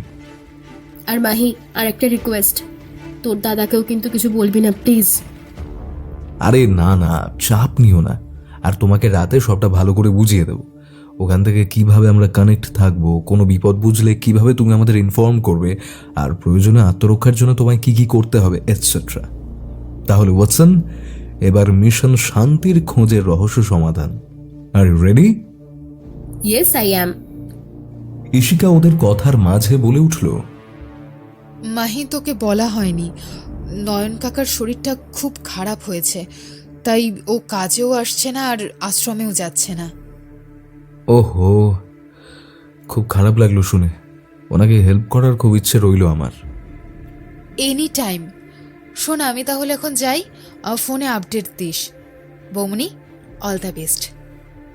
রাতে অনামিকাকে সবটা বুঝিয়ে দিল মাহি, আর সেই প্ল্যান মতোই পরদিন সকালে শান্তির খোঁজ আশ্রমে গিয়ে পৌঁছল মাহি আর অনামিকা। ওরা আসতেই অনামিকাকে একজন মহিলা ভিতরের ঘরে নিয়ে গেল, আর মাহিকে বসে অপেক্ষা করতে বলল। অনামিকাকে একটা ঘরে নিয়ে গিয়ে সেই মহিলা বলল, আজ থেকে এটাই তোমার ঘর, আর এখন স্নান করে এই শাড়িটা পরে নাও দেখি। আজ তুমি মায়ের পুজো করবে, এটাই বাবার আদেশ, করে নাও। অনামিকা শুধু মাথা নাড়ল, তারপর কিছুক্ষণেই লাল পাড়ের সাদা শাড়ি পরে মা কালীর সামনে এসে বসল। ঠাকুরমশাই ওকে সবটা বুঝিয়ে দিচ্ছিল, সেই মতোই ও পুজো শুরু করলো। গোপীনাথ বাবা হাত জোর করে মন দিয়ে সেই পুজো দেখছিল। মাহি ও ভক্তদের মাঝে বসে সব দেখছিল। পুজো শেষ হতেই গোপীনাথ বাবা মাহিকে বলল, কিরে, তোর বউ তো বেশ সুন্দর করে পুজো করলো রে, আর কি চাই? হ্যাঁ, আমাদের আশ্রমে মায়ের উপযুক্ত উত্তর সুরি এসে গেছে। নে, তুই এবার আসতে পারিস, আর বউকে নিয়ে চিন্তা করিস না, ও এখন আমাদের দায়িত্বে। একদিকে ওষুধ আর পর্যাপ্ত খাবার যেমন পড়বে, আরেকদিকে এইভাবেই ও মায়ের পুজো করে আশীর্বাদ অর্জন করবে। দেখিস, মা ওকে একদম ভালো করে দেবেন। আচ্ছা বাবা, আমি আজ এলাম। অনামিকাকে চোখের ইশারায় কিছু বলে চলে গেল মাহি, আর ও চলে যেতেই অনামিকাকে আশ্রমের এক মহিলা সেবায়েত বলল, চলো এবার জলখাবারটা খেয়ে নেবে, চলো, তারপর তোমাকে তো ওষুধ খেতে হবে, তাই না? এসো। অনামিকা একটু আশ্চর্য হয়ে জিজ্ঞেস করল, কিসের ওষুধ? তবে প্রশ্নটা করেই ওর খেয়াল হলো ওদের প্ল্যানের কথা। মনে মনে বলল, ওহো, আমি তো ভুলেই গেছি, অসুখের বাহানায় তো এখানে আসা। কি কি বললাম? কথাটা ঘুরিয়ে এবার বলল, না মানে আজ থেকেই ওষুধ খেতে হবে? হ্যাঁ, অবশ্যই। যত তাড়াতাড়ি তোমার চিকিৎসা শুরু হবে ততই তো ভালো। আর এটা বাবার আদেশ, এখন থেকেই তোমার ওষুধ শুরু করতে হবে। অনামিকা আর কিছু না বলে সেই মহিলার সাথেই গেল। জলখাবারটা একটু ভয়ে ভয়ে খেল সে। তারপর ওর হাতে ওষুধ দিতেই ও ছুঁতো খুঁজতে লাগলো কিভাবে ওটা ফেলে দেওয়া যায়, কিন্তু সেই মহিলা ওর সামনেই দাঁড়িয়েছিল। কি ভাগ্যে সেই মহিলাকে কেউ ডাকলো। সে চোখের আড়াল হতেই অনামিকা ওষুধটা রুমালে নিয়ে গিঁট বেঁধে নিল। তারপর সুযোগ বুঝে আশ্রমের চারপাশটা ঘুরে দেখতে লাগলো। এভাবেই সারাটা দিন ও আশ্রমের সমস্ত কিছুর উপর নজর রাখতে লাগলো। আর খাবারের পর ওষুধ হাতে পেলেই সেগুলো রুমালে জড়ো করতে লাগলো।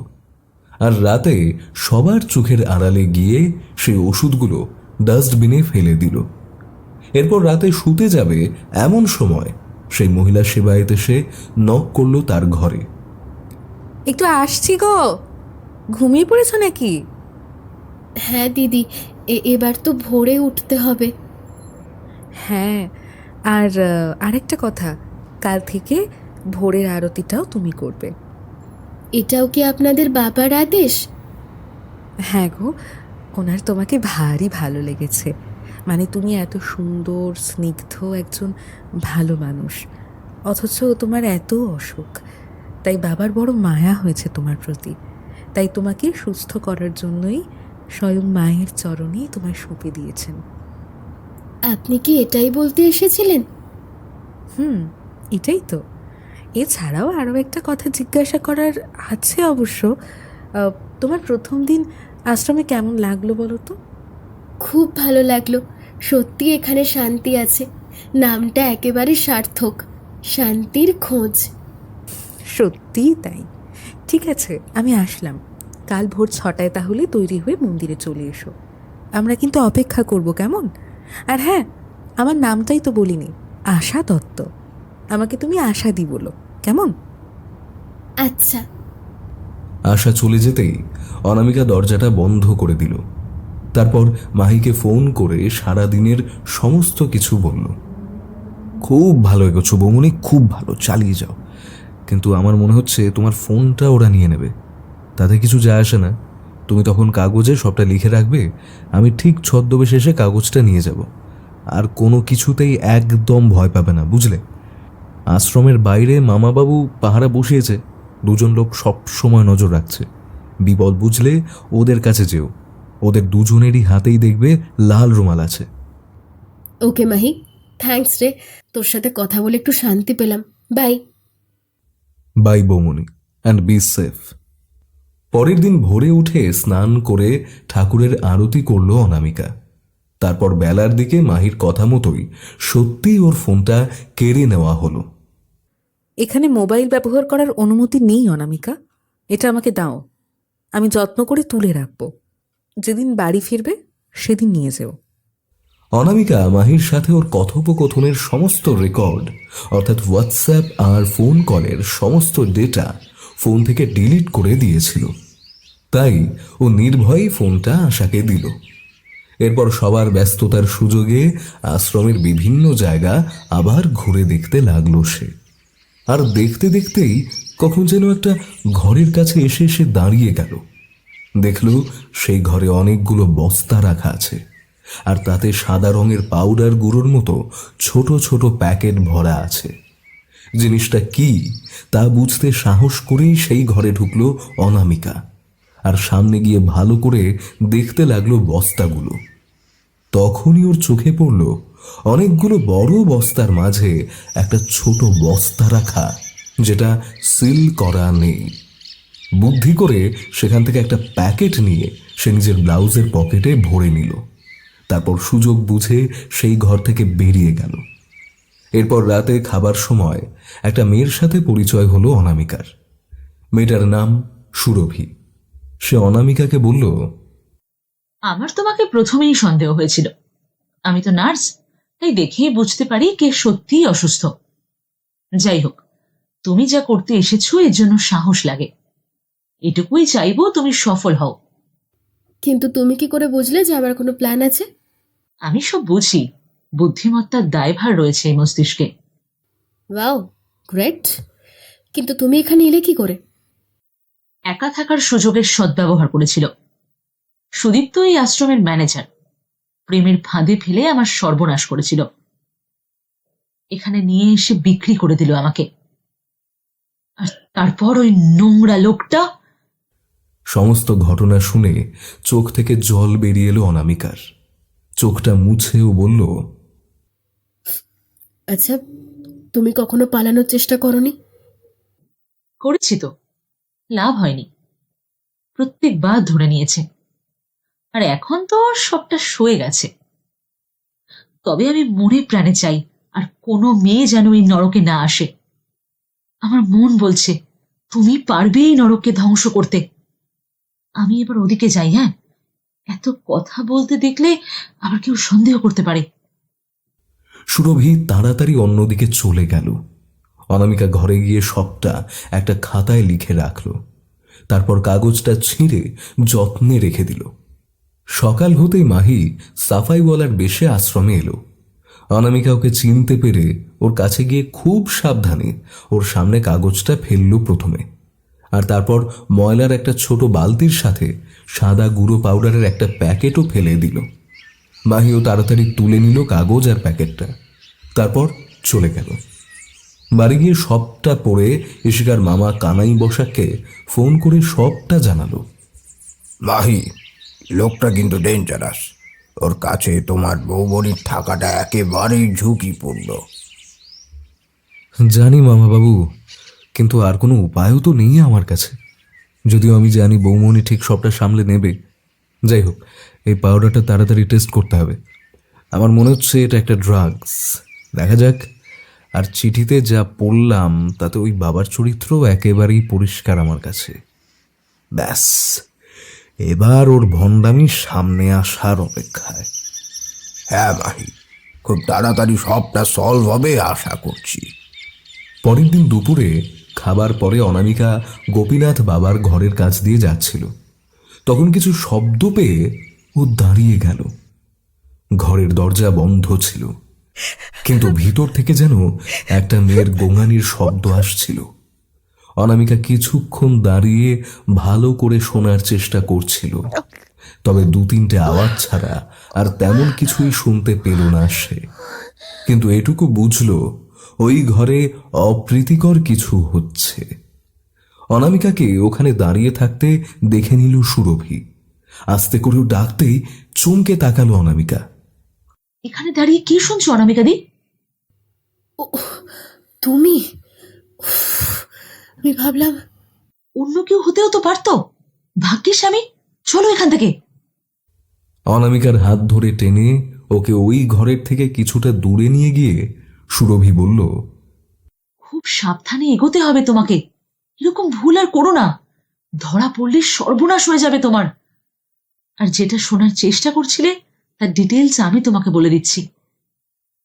আসলে প্রতিদিন দুপুরে আর রাতে খাবার পরে বাবার হজমের গুলির প্রয়োজন হয়। এটা সেই হজমের গুলি। এটা না খেলে বাবার বদ হজম হয়ে যায়। কি বলছোটা কি এসব? আমি তো কিছুই। সত্যিই বুঝতে পারছো না? তাহলে এতক্ষণ দাঁড়িয়ে কি শুনলে? ওই রুমে একটা মেয়ের গলা পাওনি? হ্যাঁ, পেয়েছি। এর পরেও বলছো বোঝনি? অনামিকা এবার দীর্ঘ নিঃশ্বাস ছেড়ে বলল, তার মানে এই নোংরামির জন্যই মহিলা সেবায়ত নিয়োগ করা হয়? একদমই তাই। আর দরকার পড়লে তাদের বিক্রিও করে দেওয়া হয়। তাই বলছি, প্লিজ একটু সাবধানে কাজ করো, নয়তো এই নরকের বিনাশ তুমি কি করে করবে? তুমি তো আমাদের আলুর পথে নিয়ে যাবে। তুমি ধরা পড়ে গেলে আমাদের কে উদ্ধার করবে বলো? প্লিজ একটু সামলে সবটা করো। ঘরে গিয়ে একটা কাগজের সবটা লিখে নিল অনামিকা। তারপর সকালে একইভাবে ডাস্টবিনে ময়লা ফেলার ছুতোয় মাহিকে কাগজটা দিল অনামিকা। সাফাইওয়ালার বেশে কাগজটা নিয়ে মাহি চলে গেল, আর বাড়ি গিয়ে সবটা পড়ে ইশিকাকে জানালো প্রথমে, তারপর মামাবাবু অর্থাৎ কানাই বসাককেও জানালো। আর মামাবাবুর কাছ থেকে সেই পাউডারটার রিপোর্টও জানতে পারলো যে সেটা সত্যি ড্রাগস। তাহলে তো একটা প্রমাণ আমরা পেয়েই গেলাম, ওই বাবা গরিব মানুষকে সাহায্য করার নামে আসলে লুকিয়ে ড্রাগসের ব্যবসা করছে। এবার দরকার ওই তেল, পেস্ট, সাবানের একটা করে স্যাম্পল, যেটা বৌমনি খুব তাড়াতাড়ি আমাকে দেবে আমি জানি। আমার বিশ্বাস ওখানেও চিটিংবাজি আছে মামা। গরিবকে উপকার করার নামে আসলে ভণ্ডামি করছে ওই বাবা। ব্যাস, এই প্রমাণগুলো এবার পেলেই আপনি রেড মারতে পারেন ওখানে। আর ওই ভণ্ড বাবার চরিত্র নোংরামির প্রমাণও বৌমনি ঠিক জোগাড় করে দেবে আমাকে। একদম এমনভাবে শয়তানটাকে ধরবো যেন কেঁদে কুল না পায়। পরের দিন সকালে জল খাবারের পর গোপীনাথ বাবা ডেকে পাঠালো অনামিকাকে। রে, কেমন আছিস এখন? আর আমার আশ্রমে থাকতে কেমন লাগছে তোর? ভালো আছি বাবা, আশ্রমে থাকতেও ভালো লাগছে। এত পবিত্র জায়গা, কি অদ্ভুত শান্তি পাই এখানে। বাবা, খুব ভালো। আচ্ছা, একবার আমার কাছে এসে বস দেখিনি, তোকে একটু সামনে থেকে দেখি। অনামিকা খুব ভয় পেল। গোপীনাথ আবারও বলল, কি হলো ভাই? অনামিকা খুব ভয়ে ভয়েই গোপীনাথের একদম কাছে গিয়ে বসল। গোপীনাথ নোংরা দৃষ্টিতে ওকে দেখতে লাগলো, তারপর বলল, কি সুন্দর দেখতে তোকে। এত বড় মেয়ে আছে তোর, মনেই হয় না। তবে প্রথম দিন অবশ্য একটু বয়স্ক লাগছিল, এখন একদম ঠিক আছে। সত্যি এখনো কি সুন্দর রূপ আর যৌবন আছে রে তোর। এটাকে নষ্ট করিস না, শরীরটাকে ব্যবহার কর, অনেক টাকা পাবি বুঝলি। অনামিকা ঢোক গিলে বলল, এসব কি বলছেন বাবা? আমি ওরকম নই। আমার স্বামী আমার সব। আর মেয়ে, তোর মেয়েটাও কিন্তু খুব মিষ্টি। ওকেও এখানে সেবায়েত করার ইচ্ছে ছিল আমার, কিন্তু ভাবলাম ও আর একটু তৈরি হোক। আপাতত সুন্দরী মা আমাদের সেবা করুক। একটু গা হাত পা টিপে দে তো। অনামিকা চুপ করে বসে থাকলো। গোপীনাথ এবার অনামিকার হাতটা ধরে বলল, হায় হায় হায়, আমার কোলে এসে বস। আরে কোনো ভয় নেই তোর, কিচ্ছুটি হবে না রে, কিচ্ছুটি হবে না। অনামিকা প্রায় কেঁদে ফেলল। তা দেখে গোপীনাথ বলল, আরে কাঁদছিস কেন? আর এত ভয়ই বা কিসের? আমি তো সাধু রে, আমার সেবা করলে মা তোকে আশীর্বাদ দেবেন, তোর সব রোগ সারিয়ে দেবেন। অনামিকা অনেক কষ্টে গোপীনাথের হাত ছাড়িয়ে ঘর থেকে দৌড়ে বেরিয়ে গেল। ঘরে গিয়ে ও খুব কাঁদতে লাগলো। আশা ওর ঘরে এসে বলল, তুই বাবার সেবা না করে চলে এলি? তোর কপালে কিন্তু খুব দুঃখ আছে। বাবার সেবা যদি কেউ করতে না চায় তাহলে বাবা জোর করেই তার সেবা নিয়ে নেন। তোর সাথেও তাই হবে। আজ রাতেই তোর শরীর বাবার দখলে চলে যাবে, তুই দেখে নিস। আর তোকে জানিয়ে রাখি, বাবা তোর সাথে যা করবে সেই যন্ত্রণা তুই সহ্য করতে পারবি না। তুই আফসোস করবি এই ভেবে যে কেন বাবার কথা মতো ওনার সেবা করলাম না। আশা ঘর থেকে চলে যেতেই অনামিকা সবটা কাগজে লিখলো তাড়াতাড়ি, আর সুযোগ খুঁজতে লাগলো বাইরে যাবার, যাতে বাইরে পাহারারত পুলিশদের কাছে সত্যিটা পৌঁছয়। কিন্তু অনেক চেষ্টা করেও সে ব্যর্থ হলো। এরপর এটাই আশ্রমে তার শেষ দিন ভেবে নিয়ে সে তার বাকি কাজগুলো তাড়াতাড়ি সারতে লাগলো।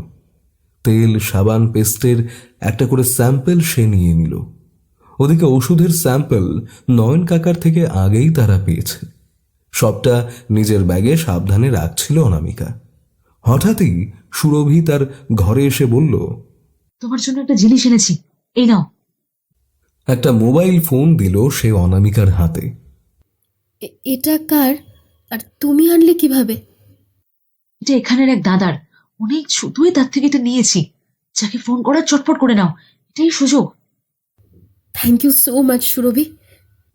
হ্যালো, কে? মাহি, মাহি আমাকে বাঁচা মাহি। বৌমনি, বৌমনি কি হয়েছে? তুমি কাঁদছো কেন? আর এটা কার নাম্বার থেকে ফোন করছো? অনামিকা মাহিকে সবটা বলল। মাহি সব শুনে ওকে নিশ্চিন্ত করে বলল, বৌমনি তুমি একদম চিন্তা করো না, সব প্রমাণ তো পেয়ে গেছি। আমি পুলিশ ফোর্স নিয়ে আসছি ওখানে, তোমার কিচ্ছু হবে না, হতে দেব না আমি। ভাই আমার খুব ভয় করছে, ওই নোংরা লোকটা যদি জোর করে আমাকে। না বৌমনি, ও এমন কিছুই করতে পারবে না, কারণ লক্ষণ থাকতে সীতার কিচ্ছু হতে পারে না। মাহির সাথে ইশিকাও ছিল, ফোন স্পিকারে ছিল, তাই সবটাই সে শুনেছে। মাহির ওপর গর্জে উঠে সে বলল, দেখলি তো কি হলো? এই ভয়টাই আমি পেয়েছিলাম মাহি।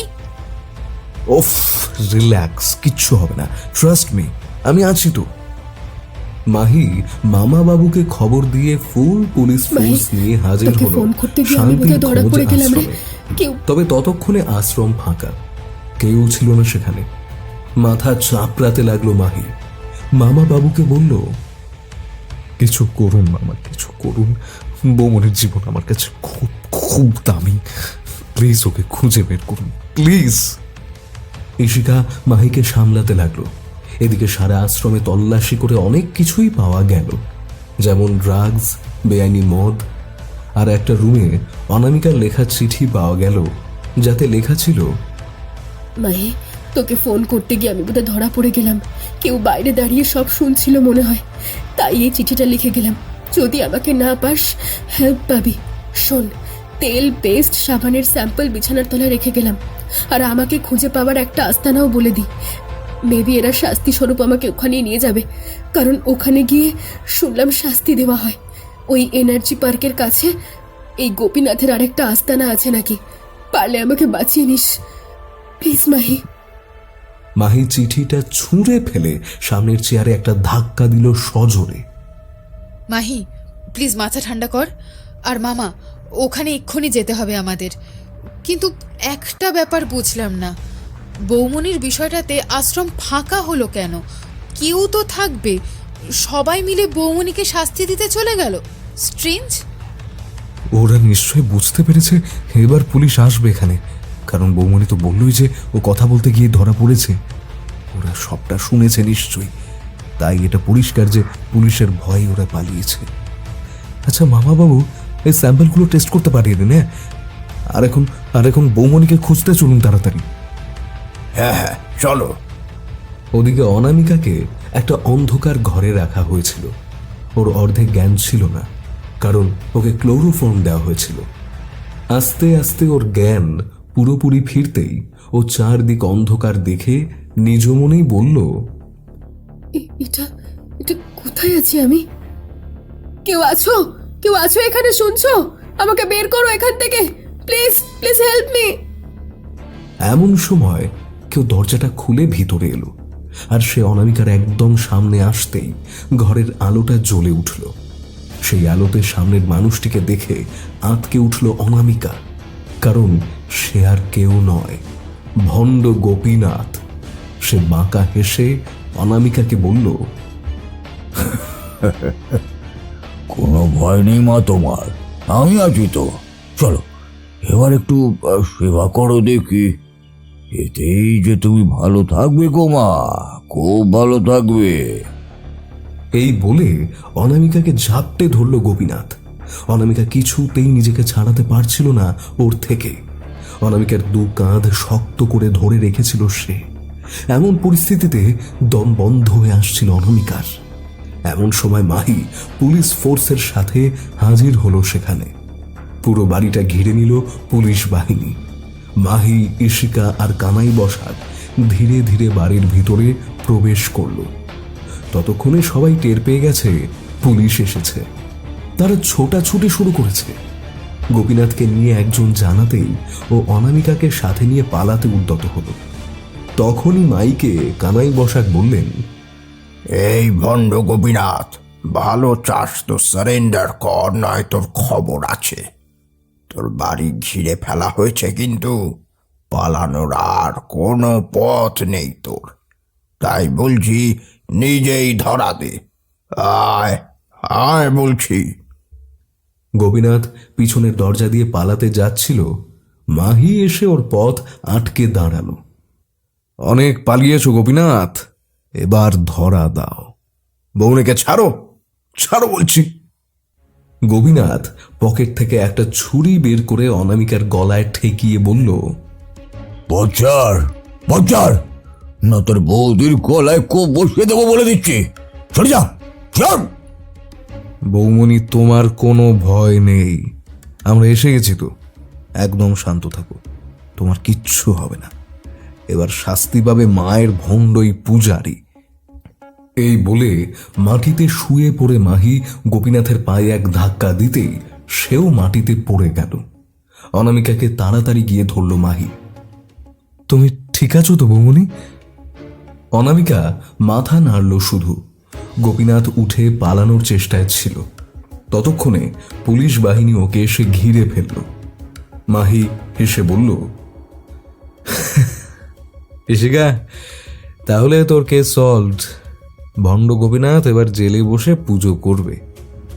কিন্তু কিছু প্রশ্নের উত্তর তুই এখনো দিসনি মাহি। শোন তাহলে, আমি কিছু সোর্স থেকে যা জেনেছি বলছি। গোপীনাথের এক সময় খুব সাধারণ একটা ব্যবসা ছিল, ধীরে ধীরে ওর লোভ বাড়তে থাকে, আর এভাবেই এক সময় ড্রাগসের ব্যবসায় জড়িয়ে পড়েও। আর তারপর এই ব্যবসাকেই আরও বিস্তার করার জন্য, এছাড়া সবার চোখে ধুলো দিয়ে ভালো কাজের বাহানায় বেআইনি কাজগুলো সুষ্ঠুভাবে চালানোর জন্যই এই আশ্রমের সৃষ্টি হয়। এবং এইভাবেই বাবা গোপিন থেকে জন্ম হয় বাবা গোপীনাথের। আর ড্রাগসের বিজনেস ছাড়াও এই আশ্রমে শুরু হয় আর একটা নতুন বিজনেস, মেয়ে পাচারের, যেটা এতদিন রমরমিয়ে চলছিল। এছাড়া বাবা গোপীনাথের রসনা তৃপ্তির জন্য এখানে মহিলা সেবায় নিয়োগ করার যে প্রথা, সেটাও একেবারে জমজমাট এই আশ্রমে। কি সবটা ঠিক বলছি তো বাবা? গোপীনাথ হাসতে হাসতে বলল, শেষে কিনা আমার হাঁটুর বয়সে একটা ছেলে আমাকে এইভাবে শেষ করে দিল। আমি তো ভাবতেই পারছি না এখনো। কিন্তু এখানেই শেষ নয়, এই গোপীনাথ এত সহজে হার মানবে না রে। ঠিক ফিরে আসবে, তখন বুঝিয়ে দেবে যে কি জিনিস ছিল। আমরা অপেক্ষা করব বাবা। জয় বাবা গোপীনাথের জয়। মামাবাবু, নিয়ে যান ওকে। শয়তানটা আমার বৌমনকে অনেক কষ্ট দিয়েছে, ছাড়বেন না ওকে, দেখবেন যাতে ও উপযুক্ত শাস্তি পায়। গোপীনাথকে অ্যারেস্ট করা হলো। অনামিকা আর ইশিকাকে নিয়ে বাড়ি ফিরে গেল মাহি। ওদিকে গোপীনাথের আশ্রমে কাজ করা সমস্ত কর্মচারীদেরও পুলিশ কাস্টাডিতে নেওয়া হলো। শান্তির খোঁজ আশ্রম সিল করে দেওয়া হলো। বাড়ি ফিরে মাহি অনামিকাকে বলল, সরি সরি বৌমনি, আমার জন্য তোমাকে অনেক কষ্ট সহ্য করতে হয়েছে। আমার খুব খারাপ লাগছে ভেবে, সত্যিই না জানি কি কি ফেস করেছো তুমি। তাতে কি, এখন তো ঠিক আছি। আর কাজ করতে গেলে তো এসব খুব স্বাভাবিক ব্যাপার, এত ভাবলে চলবে? ভুলে যাস না, ওয়াটসনের চাকরিটা কিন্তু আমিই নিয়েছি নিজে। আর আমার সহকারী বন্ধু সত্যিই খুব সাহসী ও কাজের। তুমি যেভাবে সবটা করলে তার জন্য তোমাকে স্যালিউট। হ্যাঁ বৌমনি, একদমই তাই। আমি হলেও জানি না এতটা করতে পারতাম কিনা। তোমার জন্যই তো সব প্রমাণ আমাদের হাতের মুঠোয় এসেছে। ঠিক বলেছিস শিশিকা। এই তোরা চুপ কর তো। মাহি, সবটাই তোর কথা মতো করেছি বুঝলি, তাই ফালতু বকিস না। হ্যাঁ, আচ্ছা, আমাকে আশ্রমে রাখার প্ল্যানটা কে করলো বলতো? কোথায় কি কি থাকতে পারে, কি কি প্রুফ আনতে হবে, এগুলো কে বললো? হ্যাঁ বল বল। আসলে তো সব এই দি গ্রেট মোহিতোষ লাহিড়ীর কীর্তি। ওফ বৌমনি, আবার এই নামটা কেন? আচ্ছা সরি, দি গ্রেট মাহির কীর্তি। এবার ঠিক আছে তো? একদম পারফেক্ট। আর ইশিকা শোন, জিপেটা তাড়াতাড়ি করে দে। হ্যাঁ, আমি পাঠাচ্ছি তোকে। প্লিজ। আরে সিরিয়াসলি বাড়াস না, আর বরং তোর নয়ন কাকাকে টাকা দিয়ে সাহায্য কর। এছাড়াও আরও যে অসহায় মানুষগুলো ওই ভণ্ড লোকটার কাছে যেত, তাদের খোঁজ নিয়ে দেখ, যদি তাদের জন্য কিছু করতে পারি আমরা। মাহির বাবা পথিকৃৎ লাহিড়ী বাইরে দাঁড়িয়ে সবটাই শুনছিলেন। এবার ভেতরে এসে বললেন, প্রথমে জানাই অভিনন্দন কেসটা সলভ করার জন্য। আর তারপর অবশ্যই যেটা বলবো, আমার কিন্তু আজ গর্ব হচ্ছে তোকে নিয়ে মাই, খুব গর্ব হচ্ছে। কি সুন্দর বিচার তোর। ব্যাস, এভাবেই এগিয়ে যা, আমরা সবাই তোর পাশে আছি। শুনছিলেন গোপন আশ্রমের রহস্য। আজকের গল্প পাঠে ও ডিটেকটিভ মাহির চরিত্রে আমি অভিক, বিভিন্ন চরিত্রে তনুশ্রী, বর্ণালী, রাহুল, বোবাই, সৌমিক, দিব্যেন্দু দাস, পার্থ অরণ্যদেব, খুশি, মধুরা এবং আমি অভিক। শব্দ সংযোজন দেবরাজ দে, আবহ নির্মাণ কৌশিক বসু, প্রচ্ছদ নির্মাণ শ্রাবর্ণ।